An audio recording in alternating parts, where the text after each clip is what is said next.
semua yang dilakukan di luar lakukan Yesus itu di luar nalar. Saya juga terkadang suka nonton live Pak Ustadz yang adu argumen dengan teman-teman Kristen. Ya tapi janganlah kiranya Pak Ustadz menghujat gitu loh.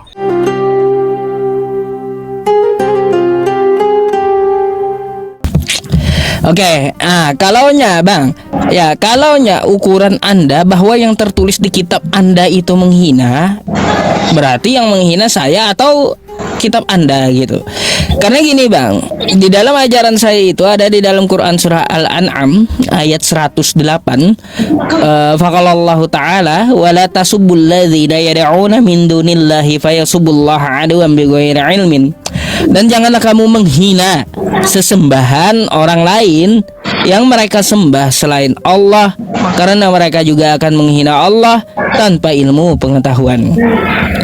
Kan jadi di dalam ajaran Islam itu dilarang menghina sesembahan orang di luar agama Islam. Itu saya punya batasan gitu. Makanya saya tanya, bagi Anda penghinaan itu seperti apa? Bagi saya kayak gini Bang. Ya, bagi saya kayak gini. Jika tidak tertulis, ya tidak tertulis, tidak ada datanya, itu bagi saya penghinaan. Contoh kayak gini. Ini mohon maaf ya, sebelumnya saya mohon maaf sama Anda. Tuhanmu berkolor, kagak ganti-ganti udah 2000 tahun. Ada nggak tertulis kayak gitu? Kan nggak ada. Ini sebuah penghinaan gitu. Ini contohnya kayak gitu.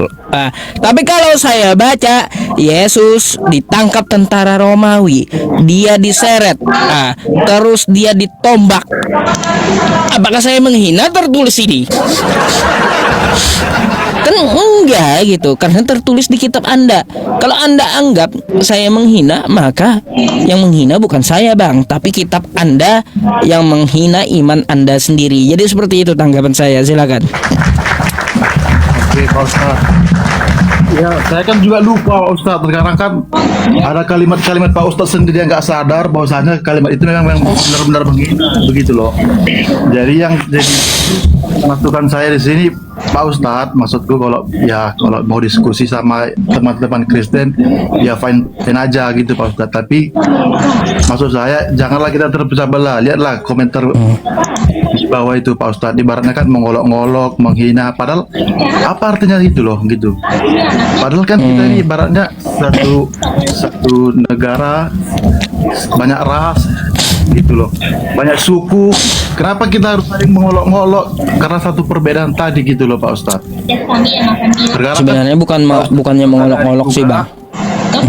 Tanpa Pak Ustadz sadari juga, spontan juga, ada juga mungkin kalimat-kalimat Pak Ustadz yang secara nggak langsung juga menghina. Ya kalau diskusi dengan teman Kristen, ya saya pun suka lihat live Pak Ustadz dengan teman-teman Kristen.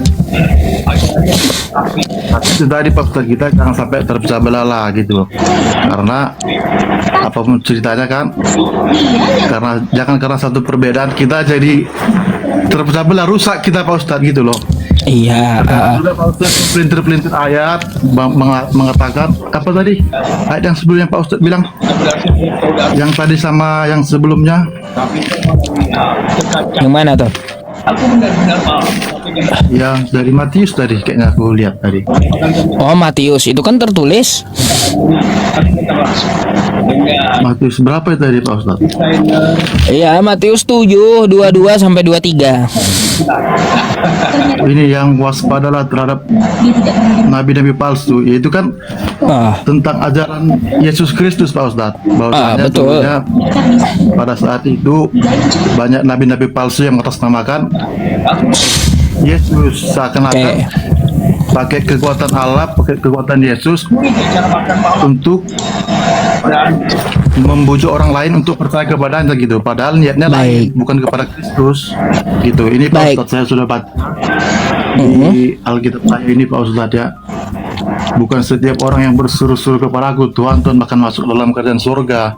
Tapi ini perkataan nabi palsu yang seakan-akan membujuk orang lain untuk menipu lah kasarnya Pak Ustadz. Oke, baik. Nah gitu Pak Ustadz. Boleh Itu saya bukan tanggapi Bang ya? Jadi gini. Nah, ya. Jadi begini, nanti dulu ke Matius tadi. Untuk saran Abang, ya contoh ya, kata Anda penghinaan. Sebenarnya yang menghina itu bukan saya, Bang. Coba Anda cek dulu ke internal kekristenan. Contoh Saifuddin Ibrahim, Edis TV, yang mereka memang dimodali dari ya iblis dari Amerika, kan gitu. Saya sebut iblis saja langsung Bang. Untuk apa? Untuk memecah belah antara Kristen dan Islam di Indonesia. Jadi lebih Tapi baik. STB kan muncul setelah orang-orang kayak Pak Ustadz yang muncul. Ya kan Salah. ibaratnya Sorry Bang, nanti dulu. Edis dan saya duluan Edis. Saya muncul karena Edis ada. Nah, tuh ingat ya. Saya muncul karena Edis ada. Nah, Edis itu saya memang udah kenal bertahun-tahun yang lalu. Lalu dia kabur ke luar negeri. Jadi duluan Edis ada, baru saya muncul gitu. Kita mengetahui sekarang ada iblis dari Amerika yang ingin memecah belah NKRI, yang mengadu antara Islam dan Kristen yang baik di Indonesia. Yang ketawa mereka, yang dapat uang Edis, yang dapat duit siapa? Sobkatul Almayat sama Saifuddin, yang berantem kita. Jadi lebih baik ya urus dulu iblis dari Amerika ini ya, biar kita damai gitu. Karena apa Bang? Ya karena apa? Tidak ada dan tidak lain perpecahan di Indonesia ini antara Islam dan Kristen karena ada dari iblis dari Amerika ini beserta kroco-kroconya. Gitu. Dia menghujat di luar negeri tanpa bisa disentuh oleh hukum Indonesia. Yang berantem kita, yang dapat uang mereka. Jadi lebih baik urus yang ini dulu ya, karena saya muncul karena ada Edis gitu yang menghujat agama saya. Itu satu dulu. Terus yang kedua tentang masalah isi kitab Anda. Isi kitab Anda di Matius 7 nomor 22 tadi. Kata Anda itu kan nabi palsu. Bang, di situ dapat kita lihat yang memanggil Yesus itu Tuhan. Bukan cuma nabi palsu, Bang. itu nabi palsu itu Pak Ustadz. Sekarang saya mau tanya juga, orang Kristen memanggil Yesus Tuhan atau bukan? Bagi saya Tuhan. Kan Anda memanggil Tuhan juga toh. Jadi saya membaca yang tertulis aja Bang. Ya Kristen dan Katolik memanggil Yesus itu Tuhan. Artinya apa? Nabi palsu yang memakai nama Yesus, yang memanggil Yesus itu Tuhan, yang dimaksudkan adalah Kristen, Katolik, dan hal pengajaran sesat dari nabi palsu tadi. Gitu. Saya hanya membaca yang tertulis. Tapi kalau menurut Anda beda ya mau kayak gimana? Apakah saya lebih percaya Anda atau lebih percaya yang tertulis dari Yesus? Jelas saya lebih percaya kepada Yesus daripada bantahan Kristen yang dimaksud oleh Yesus. Gitu Bang.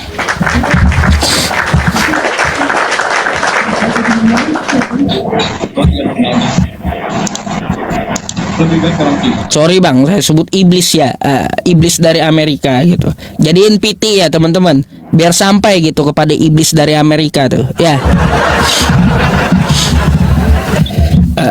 Sayang Bang, kenapa banyak orang Kristen yang juga baik-baik. Contoh ibu masak saya, waktu saya bekerja di tambang batu bara dulu di Mangkalapi gitu ya. Ibu masak saya itu beragama Kristen, Ibu Naomi itu. Gak pernah saya ganggu beliau. Terus Mbak Irma itu Katolik dia, admin itu. Gak pernah saya ngurusin agama sama mereka. Tapi karena iblis-iblis yang muncul, apalagi yang dari Amerika yang merusak NKRI, ini yang membuat kita berantem gitu. Yang kayak gitu, orang-orang Islam, orang Kristen yang baik kepada Islam, tidak memusuhi Islam, wajib dilindungi. Kalau saya melindungi mereka gitu, mohon maaf aja. Tapi kalau memusuhi agama Islam, ke lubang semut saya kejar gitu. Apalagi kalau cuma Amerika. Gitu Bang.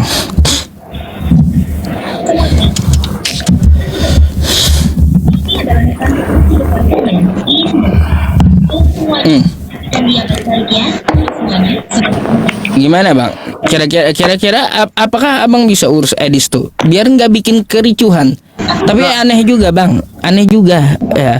Edis dengan Rudy berantem, Edis dengan RK berantem, Edis dengan Elia sepakat, Elia dengan RK berantem. Apa gimana yang betul gitu Kristen ini? Heran saya. Itu gimana bang menurut anda kayak gitu? Itu lebih ke mereka aja sih bang, urusan mereka. Kalau saya kan sebagai penonton biasa aja. Kalau paham anda kayak gimana? Dari mereka yang tiga itu yang mana yang betul gitu? Pasti kan kita ada penilaian terhadap mereka gitu. Yang mengenai Yesus itu disalib oleh iblis gitu ya Pak Ustadz? Ya itu kan Edis mengatakan sama saya, dia sepakat bahwa penyalipan itu rencana iblis. Memang Akan betul gitu. rencana iblis Pak Ustadz. Nah, tapi iblis nggak tahu bahwasanya Yesus itu memang akan mati untuk menebus dosa-dosa manusia Pak Ustadz gitu loh. Cuman mereka salah-salah kalimat dan salah-salah menanggapi. Memang benar rencana si iblis memang untuk membuat Yesus disalib seakan-akan untuk mengapai ketuhanannya. Padahal secara nggak langsung iblis juga nggak tahu bahwasanya ada di balik itu semua tertulis Yesus akan mati untuk menebus dosa-dosa manusia Pak Ustadz gitu loh. Bisa benar sih Pak Ustadz menurut saya. Jadi gini bang, ya kalau Edis mengatakan rencana iblis penyalipan itu, terus Benar, kata memang bom iblis. ya kata bom bahwa penyalipan itu rencana Allah Bapa, dan ada lagi yang satunya ngomong bahwa penyalipan itu rencana manusia. Ini nggak mungkin tiga-tiganya betul, nggak mungkin. Kalau kata anda seperti tadi, ya rencana iblis untuk menebus dosa manusia, tapi iblis nggak tahu di mana Yesus pernah menyampaikan kehendak Bapa di surga ya untuk menghendaki dirinya mati di tiang salib menebus dosa manusia. Untuk masalah Ada Bapa, tertulis, Pak Ustadz. Ada tertulis, iya bentar. Yesus Bentar. Untuk masalah Bapak pasti penyampaian dari Yesus, bukan dari orang lain. Tolong jika ada tunjukkan sama saya. Silakan. Gimana tadi Pak Ustadz maksudnya? Adakah kehendak Bapa di surga untuk Yesus itu mati di tiang salib menebus dosa? Gitu. Kalau itu penyalipan kehendak Bapa. Kalau masalah kehendak Bapa, pasti ajarannya dari Yesus, dari ucapan Yesus, bukan dari ucapan orang lain. Nah, coba jika ada kehendak Bapa agar Yesus mati di tiang salib, tunjukkan ayatnya sama saya. Ya kalau saya mengenai ayat-ayatnya Pak Ustadz, yang jelas saya juga kan awam Pak Ustadz. Yang jelas saya pun kurang tahu. Oh, artinya gini bang, artinya gini. Tapi yang pernah saya baca ya Pak Ustadz ya, itu kan sudah tahu dia bahwasanya dia akan disalib. Jauh-jauh hari dia sebelum mau disalib kan dia sudah berkata. Tapi saya nggak tahu ya di mana tertulisnya lagi Pak Ustadz. Tapi saya pernah baca gitu loh. Dia pernah mengatakan pada hari yang kesekian dia akan mati, anak manusia akan dibunuh gitu Pak Ustadz. Saya kan sudah tahu. Jadi yang kayak gitu bang, kalaunya dibunuh atau akan mati, semua manusia pasti mengalami kayak gitu kan, namanya anak manusia. Itu masih blunder yang disampaikan. Bagaimana cara matinya kan juga nggak tahu. Yang kita minta ini jika kehendak Bapa di sorga, bahwa rencana penyalipan itu rencana Bapa yang di sorga, maka pasti ada Yesus menyampaikan kehendak Bapa di surga, aku mati di tiang salib menebus dosa, kata Yesus. Ada nggak? Pada faktanya nggak ada bang, nggak ada gitu, nggak ada. Jadi kalaunya kata anda penyalipan itu rencana Tuhan yang di surga, satu artinya Benar. Tuhan kejam dong. Bukan kejam Pak Ustadz, memang itulah rancangannya untuk Yesus diturunkan ke dunia ini. Ya kejam. Menebus dosa manusia. Masa bang anda Tertulis, Pak Ustadz. Gini. Yohanes 3 ayat 16. Karena begitu besar kasih Allah akan dunia ini. Sehingga kalau ia itu akan bang menghadap- bukan kehendak Bapa untuk Yesus itu disalib. Yohanes 3 nomor 16 itu begitu besar kasih Allah kepada dunia ini sehingga mengaruniakan anaknya yang tunggal. Akan kayak gitu. Supaya Apakah orang untuk percaya dibunuh kepada atau untuk disalib? Enggak kan, enggak berbunyi kayak gitu ayatnya. Apakah untuk dibunuh, disalib, atau jadi tumbal? Enggak ada. Enggak ada. Jadi ayat itu bukan menjadi alasan kehendak Bapa di surga menyalibkan Yesus. Masa ya Anda punya anak, Anda utus anak Anda untuk membunuh anak Anda? Anda orang tua yang kejam kalau kayak gitu. Memang Bukan Yesus anak ditakdirkan untuk dibunuh, Pak Ustadz. bukan orang tua yang mengasihi, bertentangan ayatnya. Ada unsur lagi, Pak. Sehingga setiap orang yang percaya kepadanya tidak binasa, melainkan memperoleh hidup yang kekal. Artinya, Iya. siapa yang percaya kepada Yesus tidak akan binasa, tidak akan masuk Baik. surga. Jadi kayak gini, Bang, ya. Naik ke surga, Pak Ustadz. Begitu loh, Pak Ustadz. Artinya kayak gini, saya mempunyai anak, saya utus ke Jakarta. Saya berharap agar orang Jakarta percaya dengan anak saya. Bukan kehendak saya itu anak saya utus di Jakarta untuk mati di Jakarta, menebus dosa orang Jakarta. Bukan kayak gitu kehendak saya.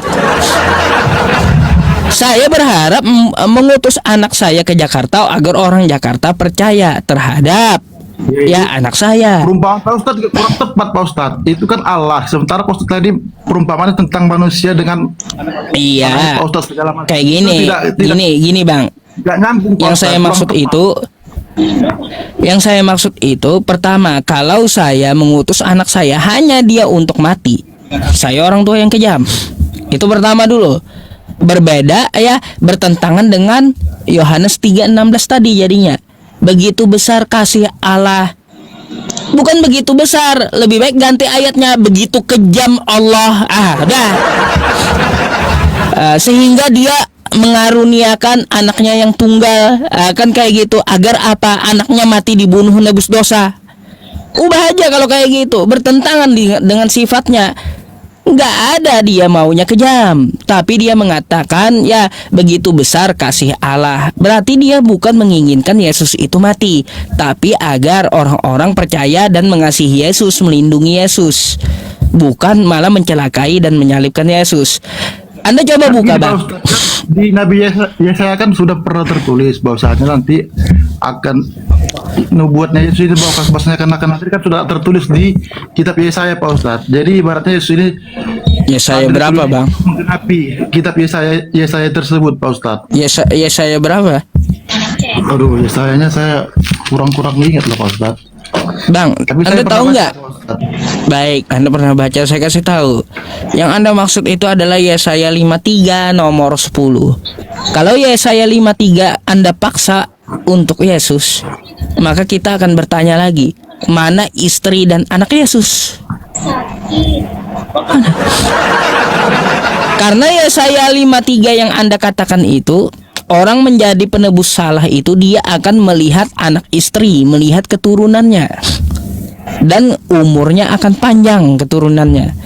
Artinya anak Yesus sampai sekarang masih ada. Itu Yesaya 53 yang Anda sebut. Gak cocok. Kalau Anda paksakan Yesaya 53 menjadi alasan nubuatan penyalipan, gak cocok.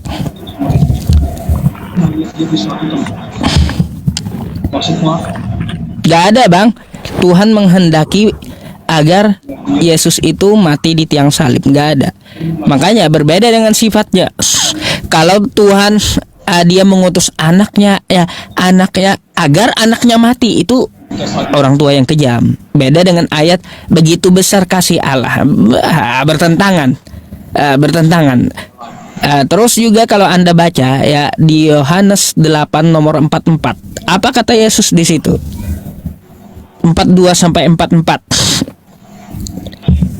Yang jika ya dia pengikut Yesus dan Allah di surga adalah Bapanya, maka dia tidak akan mencelakai Yesus. Itu satu. Yohanes 8 nomor 42, silakan Anda baca. Tapi yang menginginkan Yesus itu celaka agar dibunuh, maka kata Yesus, iblislah bapamu. Tuh. Jadi bagi yang ingin Yesus itu mati, maka iblislah Tuhannya, kata Yesus. Kalau yang menginginkan Yesus kagak mati dan dilindungi, dikasihi, maka dia adalah pengikut Yesus dan mengikuti Bapa di surga. Beda kan penyampaian Yesus? Gak ada kehendak Bapa itu, Bang, agar Yesus itu mati di salib. Gak ada.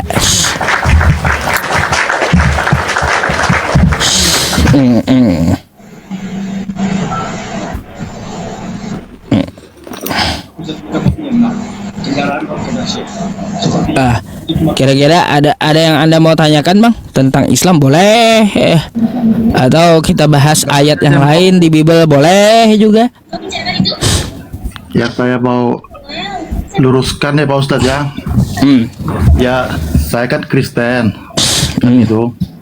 Ya, saya mati pun pasti Kristen. Saya percaya Yesus. Bagi saya, Yesus adalah juru selamat manusia. Jadi saya nggak neko-neko bahwasanya Yesus adalah Tuhan. Saya percaya Tuhan. Saya percaya Yesus itu adalah Tuhan. Karena di Perjanjian Baru, Pak Ustadz, yang tertulis di Perjanjian Baru, Matius, Markus, Lukas, Yohanes, segala macam, itu semua yang lakukan Yesus itu di luar nalar, menyembuhkan orang sakit, menghidupkan orang yang mati, memberi orang 5.000 makan dengan 2 roti. Banyak hal yang dilakukan Yesus, Ustaz. Jadi, dan Allah pernah juga bilang, dialah anak yang kukasih, kepadanya lah dia berkenan. Jadi saya yakin 100% bahwasanya Yesus adalah Tuhan. Ya mungkin ya Pak Ustadz berbeda pandangan kan. Jadi saya maksud di sini Pak Ustadz, walaupun kita berbeda pandangan, saya juga terkadang suka nonton live Pak Ustadz yang adu argumen dengan teman-teman Kristen. Ya tapi janganlah kiranya Pak Ustadz menghujat gitu loh, saling menghina. Ya pada dasarnya kan kita satu negara gitu. Dan kita Bang, nggak usah mundur lagi. Tadi kan saya punya tanggapan tadi. Kan kita harus pecah belah gitu loh Pak Ustadz. Pada kita menghina, mengolok-ngolok, apa artinya? Karena perbedaan tadi kita jadi terpecah belah. Nggak cocok Pak Ustadz gitu loh. Ya, gini Bang, saya kan punya tanggapan tadi. Nggak usah kita mundur lagi kan kayak gitu. Ya, tanggapan tadi coba Anda pikirkan dulu. Tanggapan dari saya berkaitan untuk masalah bahas Bible, kita nggak ada menghujat, ambil yang tertulis saja. Kan kayak gitu. Seperti Anda mengatakan gini. Jadi kayak gini Bang, sebentar ya. Jadi saya nggak mau ulang lagi, nggak mundur ke belakang lagi. Yang kita lakukan di sini diskusi yang tertulis kan kayak gitu, nggak ada penghujatan. Contoh seperti Abang, ya katanya Anda meyakini Yesus itu Tuhan meskipun tidak tertulis kan. Itu kan keyakinan Anda. Saya juga nggak memaksa gitu loh Bang. Cuma kan saya hanya menyampaikan kepada Anda, ya Anda beralasan menjadikan Yesus itu Tuhan, menyembuhkan orang sakit, menghidupkan orang mati, memberi makan 5.000 orang. Lalu kayak gimana dengan ayat yang lainnya? Contoh Yohanes 5 nomor 30. Ya, kata Yesus, aku tidak dapat berbuat apa-apa dari diriku sendiri. Masa Tuhan kagak bisa buat apa-apa dari dirinya sendiri? Itu perlu Anda pikir. Maka dari itu, saya ajak Anda berpikir dan tolong Anda jawab. Mungkinkah yang namanya Tuhan kalah dengan ciptaannya? Silakan Anda jawab. Kalau kita membaca Alkitab Pak Ustadz, saya kira Pak Ustadz Yohanes 5:30. Maksudnya Pak Ustadz kita harus dulu baca juga ayat-ayat sebelumnya Pak Ustadz gitu. Ya, kalau saya udah baca Yohanes 5 itu sampai terakhir Bang. Yohanes 5 ini kan Pak Ustadz kan ini kan tentang kesaksian Yesus tentang dirinya gitu loh Pak. Jadi kalau kita ngambil satu ayat baru kita menyimpulkan dengan pikiran kita sendiri itu nggak tepat Pak Ustadz, karena ya itu kan pengakuan Yesus Bang gitu loh. Kan itu pengakuan Yesus tentang dirinya. Salah satu pengakuannya apa? Dia tidak dapat berbuat apa-apa dari dirinya sendiri gitu. Ya, yang saya maksud kalau Pak Ustadz ingin menyimpulkan dengan cara pikiran Pak Ustadz, contoh di ayat 30. Tapi Pak Ustadz harus baca dulu judulnya sebelum di ayat tersebut, judul atau ayat sebelumnya. Bisa Pak Ustadz menyimpulkan gitu Pak Ustadz. Sekarang kan Pak Ustadz ngambil satu ayat dari daripada Yohanes contoh ya Pak Ustadz. Tapi nggak Pak Ustadz baca dulu sebelumnya gitu. Jadi kadang-kadang nggak konkret gitu loh Pak Ustadz. Iya, kalau Yohanes 5:30 itu kan dia kalau nggak salah dari 24 ya itu ya Bang ya. Kalau dari 24 itu saya udah baca Bang. Nah, pengakuan Yesus Dari tentang 19, dirinya. Pak Ustadz. Dari 19 Dari berapa? ini, Pak Ustadz. Dari ayat 19 Ya, gitu. kalaunya untuk mengingat semuanya Bang, ya mengingat semuanya jujur saya nggak hafal semuanya kan kitab Anda. Makanya, tapi kalaunya untuk masalah pengakuan Yesus tentang dirinya saya udah baca dari Yohanes 5 itu. Yohanes 5 kalau nggak salah 24 atau 19. Ya kata Anda 19. Nah, itu kan sampai berapa? 50-an ya kalau nggak salah. 40 berapa gitu. Kan 47. Jadi kalau saya baca semua Bang, ada di situ kesaksian-kesaksian dia tentang dirinya. Makanya saya soroti dan meminta Anda berpikir gitu. Bagaimana dengan pengakuan dia tidak dapat berbuat apa-apa dari dirinya sendiri. Lalu bagaimana dengan dia mengatakan juga Bapa yang mengutus aku, dia yang bersaksi tentang aku. Yohanes 5 nomor 37-nya. Kan gitu. Masa masuk akalkah yang namanya Tuhan kalah dengan ciptaannya gitu. Coba Anda pikir dulu. Dia tidak dapat berbuat apa-apa dari dirinya sendiri, ngaku dari mulutnya. Lalu kita pikirkan, apakah masuk akal Tuhan kalah dengan ciptaannya?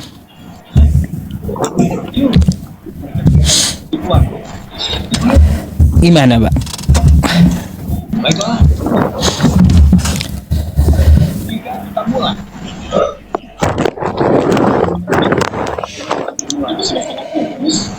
Agak telat kah? Agak telat kah suara saya, Bang? Gimana Pak Ustadz? Agak telat kah gitu suara saya?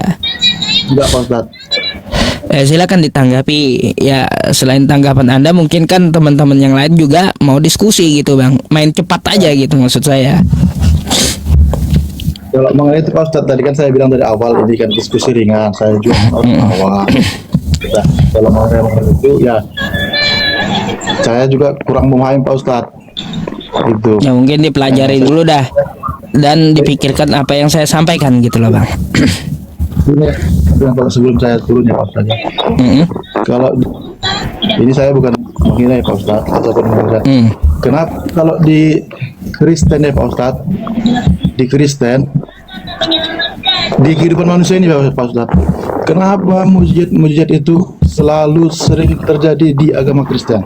Sementara maaf ya Pak Ustadz, kalau di Islam itu jarang saya dengar gitu.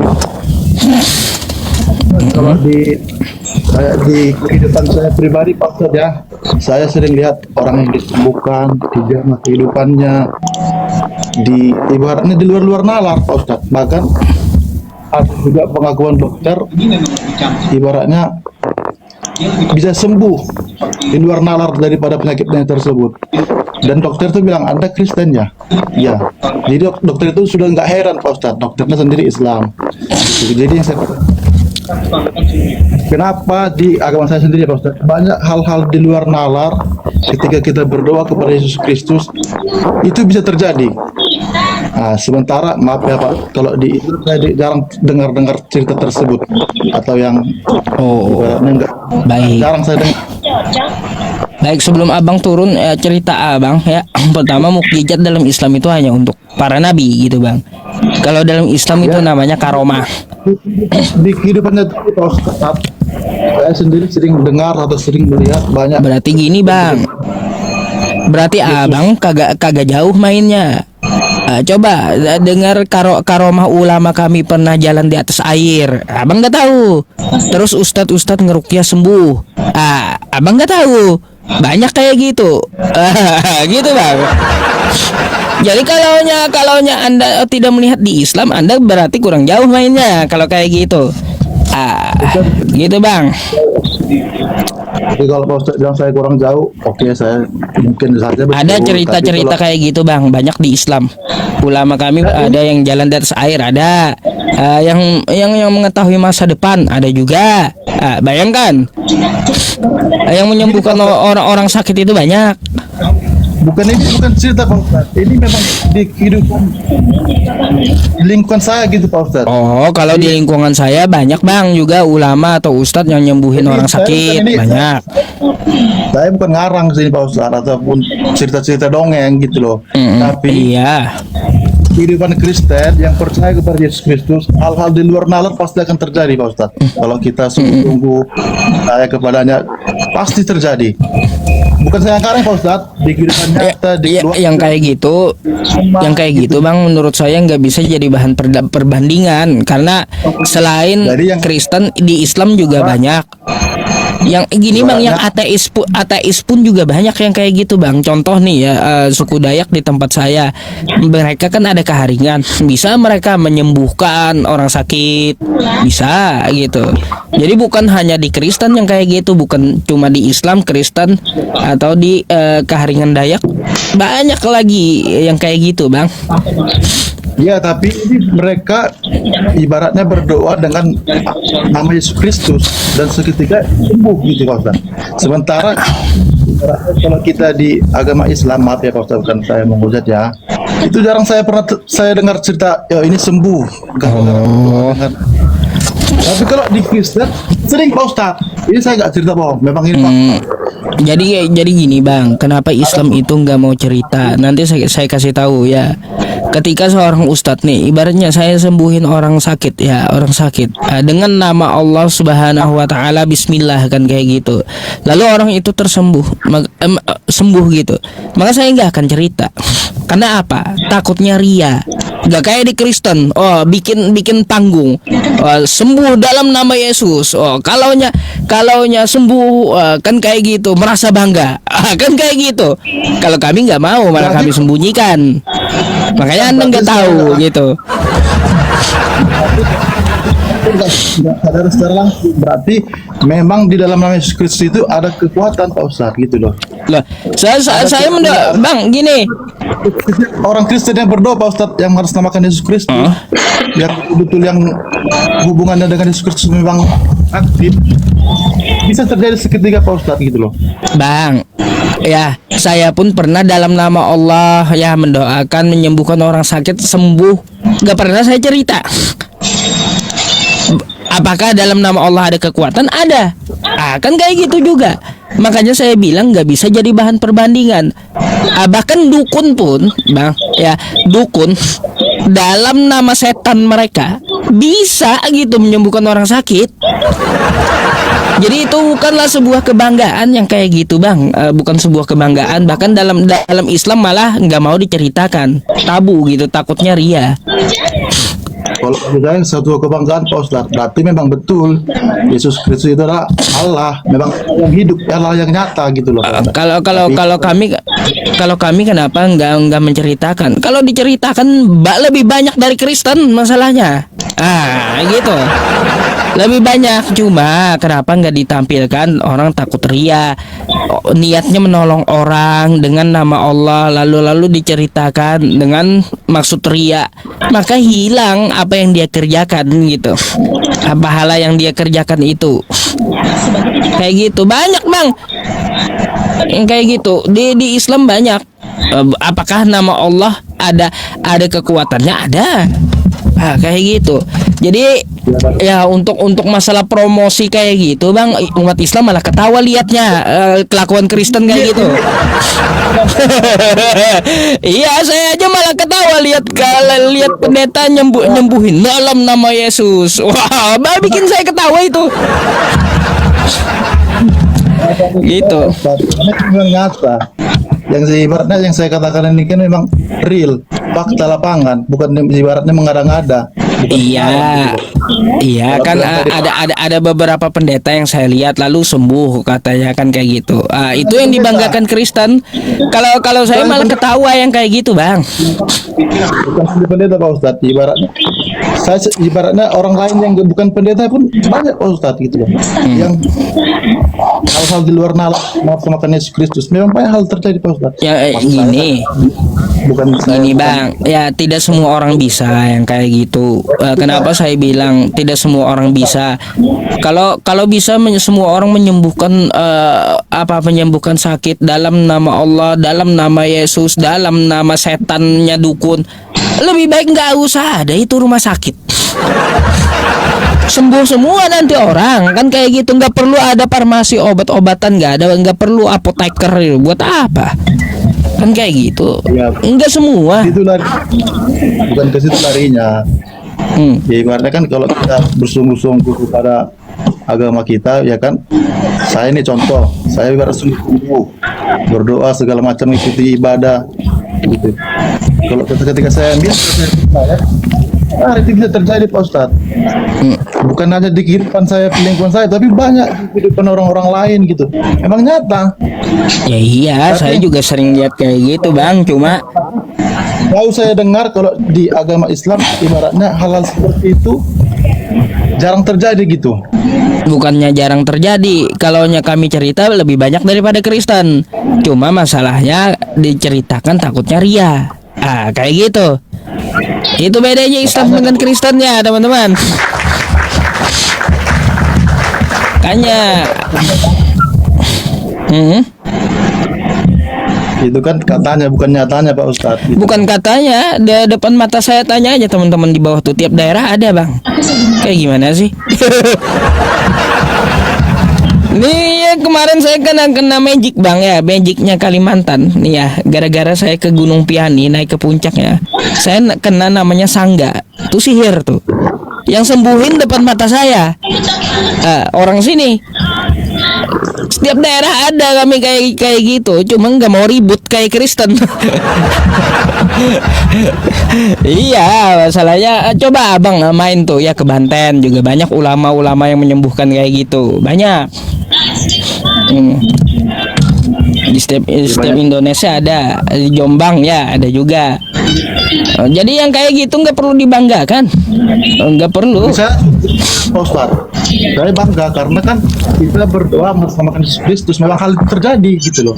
Kenapa kita nggak bangga? Sendiri saya bangga. Iya kalau begitu, kalau abang membanggakan ya, saran saya lebih jauh lah mainnya gitu. Lihat umat Muslim dimanapun mereka berada gitu. Yang kayak gitu banyak masalahnya. Berarti kan Yesus Kristus memang nyata, bukan di Loh, Alkitab. saya juga nyata Bang, bukan cerita. Anda di zaman sekarang masih ada. Coba Anda ke daerah saya tunjukin. Kalau mau. Ngapain Anda pamer itu sama saya? Saya pun bisa. Kalau mau. Gitu. Iyalah Pak Ustadz, tadi sih maksud saya bukan saya membanding-bandingkan atau mengolok ya Pak. Itu aja. Nggak apa-apa lah yang kayak gitu. Oke lah Bang, mungkin abang juga Kristen terakhir yang saya naikkan gitu Bang, karena saya baru selesai dari sakit juga. Dari sakit saya baru keluar rumah sakit, kemungkinan saya nggak sampai jam 12 nemenin teman-teman gitu. Mungkin akan saya akhiri habis ini gitu, takutnya kumat ntar penyakit saya gitu Bang. Ya, ada lagi Bang yang disampaikan sebelum saya ini mau izin pamit juga sama teman-teman. Oke Pak Ustadz, saya kira itu ya Pak Ustadz, makasih ya sebelumnya Pak Ustadz. Tapi itu tadi Pak Sama-sama. Ustadz yang saya sampaikan di awal tadi, ya kalau diskusi sama teman-teman Kristen ya fine-fine aja gitu Pak Ustadz. Tapi ibaratnya janganlah kita menggunakan kata-kata yang nggak senonoh, yang ibaratnya menghina lah Pak Ustadz. Ibaratnya, Oke. apalagi kita menghina. Ya. Karena Sarannya saya ambil sebagai masukan. Terima kasih Bang ya. Oke. Selamat malam Pak Ustadz, terima kasih Pak Ustadz. Thank you ya Bang ya. Terima kasih banyak atas sarannya. Terima kasih sekalian. Saya izin turunkan dulu Bang ya.